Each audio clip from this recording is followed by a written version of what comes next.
नमस्ते बच्चों, कैसे हो आप सब? मज़े में ना? चलिए, अब हम आज बात करेंगे इकाई 6 डॉक्टर विक्रम साराभाई।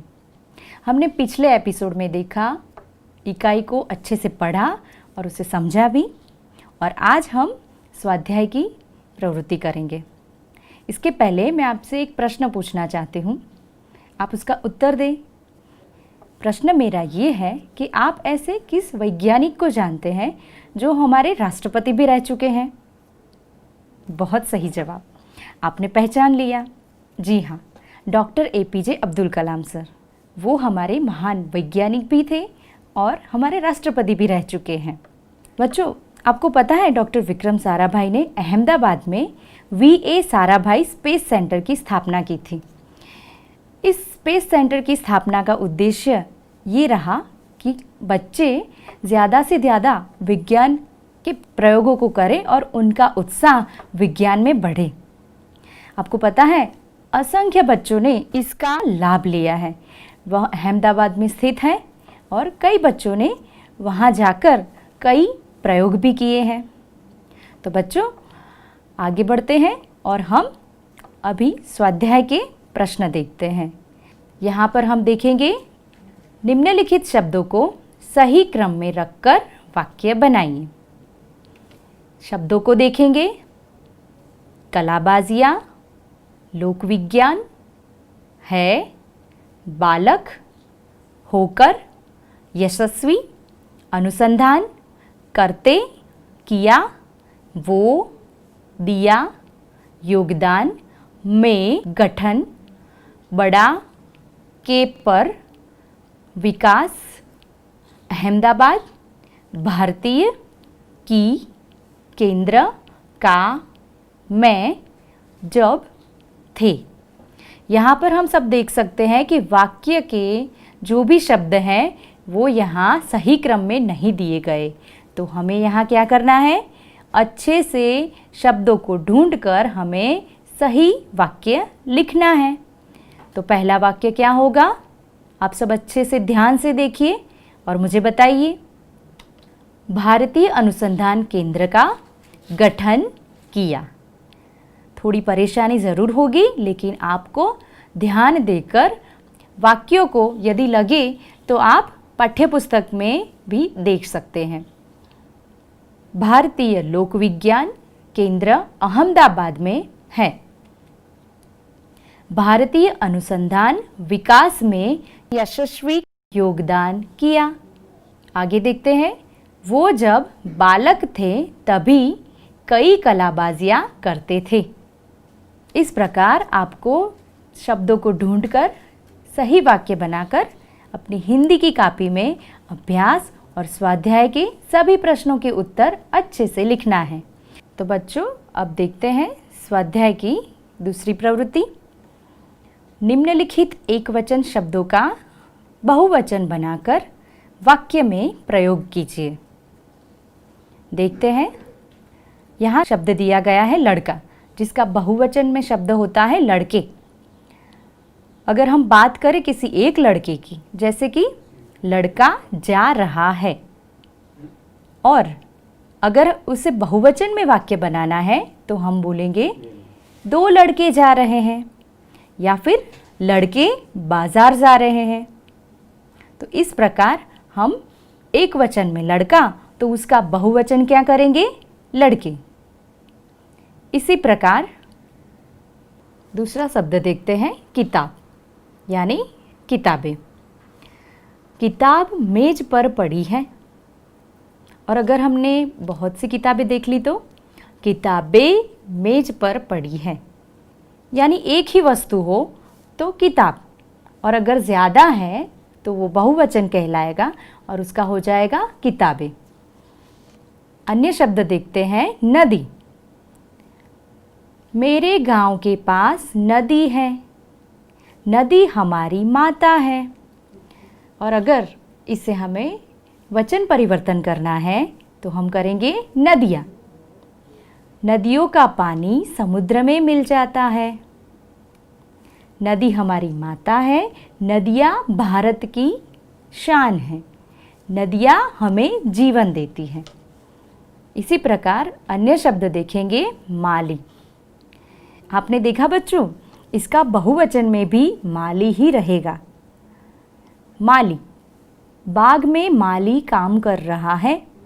बाग में माली पौधे उगा रहा है। और अगर ज़्यादा माली है तो हम क्या करेंगे? बाग में माली पौधे उगा रहे हैं। वाक्य को पढ़कर हम समझ पाएंगे कि यहाँ एक माली की बात की गई है या दो माली की। जैसे कि माली बाग में पौधा उगा रहा है, ये एक वचन हुआ, और माली बाग में पौधे उगा रहे हैं, ये बहुवचन हुआ। तो इस प्रकार हमने समझा कि एक वचन और बहुवचन। अगर वचन परिवर्तन करना है तो अगर बहुवचन दिया है तो आप एक वचन भी कर सकते हैं, जैसे कि किताबें। यदि किताबें दिया गया है तो आपको उसका एक वचन वचन परिवर्तन में किताब करना है। आगे का प्रश्न देखते हैं। इसे आपको अच्छे से पढ़ना है और समझना भी है। वाक्य है, यह किताब कोकिला की है। यह किताब कोकिला की है। किताब तो है, लेकिन किसकी किताब? कोकिला की। कोकिला का क्या है? किताब।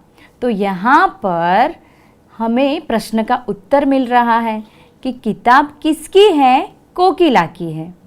तो यहाँ पर ये क्या है? निश्चयवाचक सर्वनाम।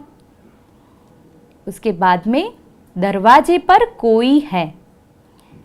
अच्छे से पढ़ना बच्चों, दरवाजे पर कोई है, यानी आपको पता नहीं है कि दरवाजे पर कौन है। कोई तो है, लेकिन कौन है वो हमें पता नहीं है। तो यहाँ पर हम निश्चित नहीं कह पाएंगे कि दरवाजे पर कौन है। तो इसी वजह से जिस वाक्य में हम निश्चित रूप से यह न कह पाए, उस व्यक्ति या वस्तु का नाम निश्चित रूप से बताया ना गया हो, तो उसे हम अनिश्चयवाचक सर्वनाम कहेंगे, जैसे कि कोई। आगे का वाक्य देखेंगे, प्रीति के पास कुछ तो है। यानी प्रीति के पास कुछ है, लेकिन क्या है वो हमें पता नहीं है। उसके पास रुमाल भी हो सकता है, उसके पास मोबाइल भी हो सकता है, उसके पास पेन भी हो सकती है, कुछ भी हो सकता है। तो यहाँ पर भी हम निश्चित रूप से नहीं कह पाएंगे कि प्रीति के पास क्या है, तो यह भी अनिश्चयवाचक सर्वनाम कहलाएगा। तो बच्चों, आपने अच्छे से वाक्यों को पढ़ा और उनमें जो फ़र्क है वो भी समझा, निश्चयवाचक सर्वनाम और अनिश्चयवाचक सर्वनाम। पहले देखते हैं निश्चयवाचक सर्वनाम।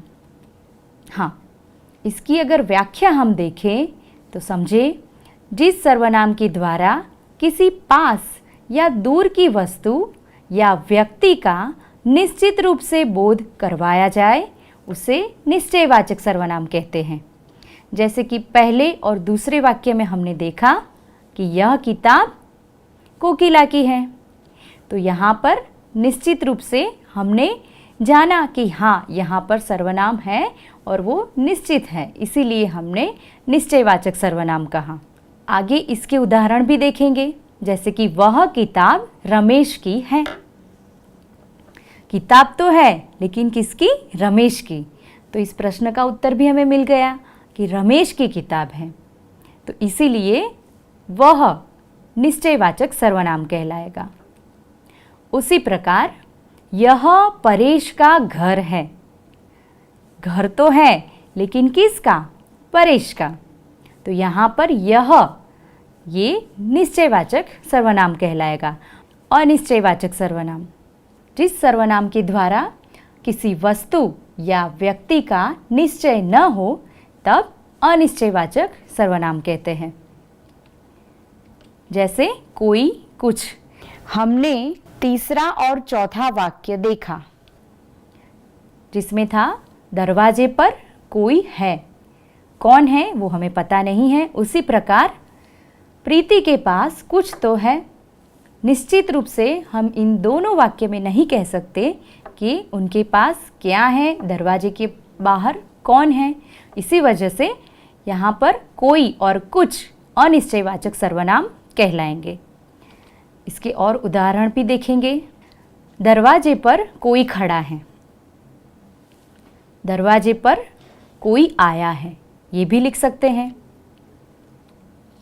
कक्षा में कुछ छात्र बैठे हैं, बैठे हैं लेकिन कितने छात्र बैठे हैं, कौन कौन बैठा है, ये निश्चित नहीं है, तो यह हुए अनिश्चयवाचक सर्वनाम। इस प्रकार आपको सही वाक्य बनाकर अपनी हिंदी की कॉपी में अभ्यास और स्वाध्याय के सभी प्रश्नों के उत्तर अच्छे से लिखना है। आशा रखती हूँ कि आप सभी को इकाई 6 डॉक्टर विक्रम साराभाई अच्छे से समझ आ गया होगा और आप सबको मज़ा भी आया होगा। धन्यवाद।